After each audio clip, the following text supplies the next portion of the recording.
Kumusta mahal na mamumuhunan? Ang proyekto ay nakikipag-ugnayan sa iyo, Guru Markets. Magsimula tayo sa buod ng impormasyon tungkol sa kumpanya. Maaari mong i-pause ito kung kinakailangan. Maaari mong tingnan mabuti ang lahat ng mga indicator ng kumpanyang pinag-uusapan. Susuriin natin ang kasalukuyang mga pangunahing tagapagpahiwatig ng korporasyon The Home Depot, Inc., ticker A. Ang pagsusuri ay batay sa data noong Mayo 21, 2025. Ayon sa klasifikasyon Guru Markets Corporation Home Depot, Inc. nabibilang sa subkategory.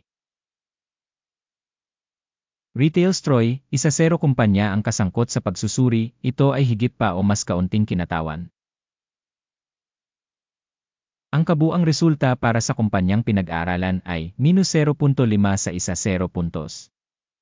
Average na resulta para sa subkategory, 0.7 puntos. Kung titignan mo ito ng malawak, sa loob ng balangkas ng buong stock market sa kabuuan, makikita na ang average na marka para sa stock market sa kabuuan ay 1.7 puntos. Laban sa rating ng kumpanya na -0.5 puntos The Home Depot, Inc. Paghahambing ng dynamics ng share price ng kumpanya Home Depot, Inc. at pagbabahagi ng subkategory. Makikita natin na in 12 months ang shares Home Depot, Inc. nagpakita ng 1.0% dinamika. Laban sa dynamics ng presyo para sa subkategory na 6.4%. Market capitalization ng organisasyon Home Depot, Inc. nagkakahalaga ng $374.72 bilyon. At ang market capitalization ng subkategory ay $522 bilyon. Home Depot, Inc. bumubuo ng bahagi ng 71.848% at ang pangunahing pinuno ng subkategory. Ang halaga ng libro ng kumpanya ay tinatayang nasa $6.56 bilyon. At ang capitalization ng balance sheet ng subkategory ay $12 bilyong. The Home Depot, Inc. account para sa isang bahagi ng 55.8%. Paghahambing ng mga bahagi ng market at balance sheet capitalization, nakikita natin ang mga sumusunod. Inookupahan bahagi Home Depot, Inc. sa subkategory sa kaso ng market capitalization assessment ay 71.848%. Ang book value ay 55.8%. Ito ay 22% mas mababa kaysa sa market capitalization share. Pagsusuri ng market share ng kumpanya at halaga ng libro sa subkategory, masama, -1 puntos. Ang kumpanyang pinag-aralan ay may pananagutan sa pananalapi na $50.4 bilyon. Utang sa halaga ng libro ratio ay 769.8% ng equity. Pagtatasa ng antas ng mga obligasyon sa pananalapi ng kumpanya, napakasama, -2 puntos. Ang market value ng kumpanya sa ratio ng kita ay 25.6. Ang average para sa subkategory ay 23.4 na 9% mas mataas kaysa sa subkategory. Pagsusuri ng mga ratio ng presyo sa merkado sa kita kumpara sa mga organisasyon sa subkategory, passable, 0 puntos. Ang tubo sa huling 12 buwan ay $14,637 milyon.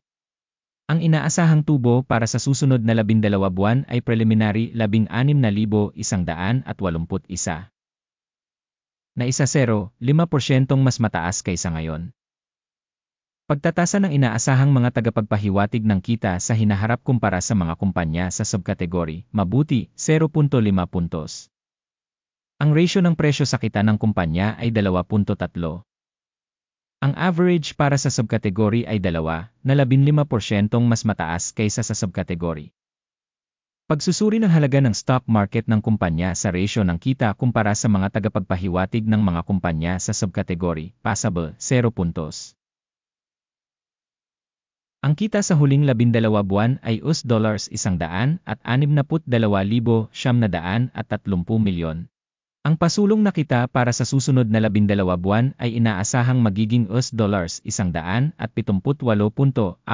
bilyon. Ito ay isa 0% na higit pa kaysa sa kasalukuyang sandali. Pagtatasa ng inaasahang mga tagapagpahiwatig ng kita sa hinaharap kumpara sa mga tagapagpahiwatig ng mga kumpanya sa subkategory, mabuti, 0.5 puntos. Ang marginality ay 9% na may average na 8.6% sa subkategory. Ang pagkakaiba sa pagitan ng average ng subkategory at performance ng kumpanya ay 0.4%.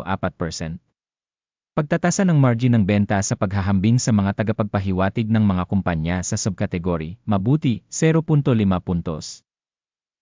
Ang bahagi ng kumpanya ayon sa bilang ng mga empleyado sa subkategory ay 61.17%.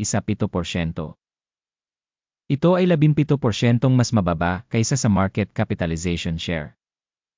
Ang halaga ng kapital bawat empleyado ng kumpanya ay katumbas ng $777,000. At para sa subkategory $679,000.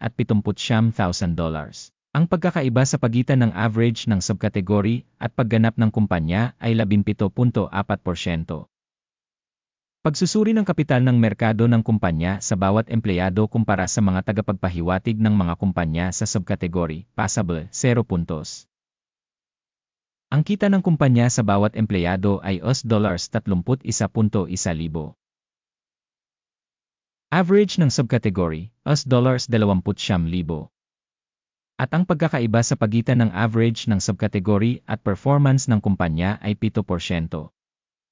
Pagsusuri ng kita sa bawat empleyado kumpara sa mga tagapagpahiwatig sa subkategory, mabuti, 0.5 puntos. Ang dami ng kita sa bawat empleyado ng organisasyon ay $347,000. Subkategory, $338,000.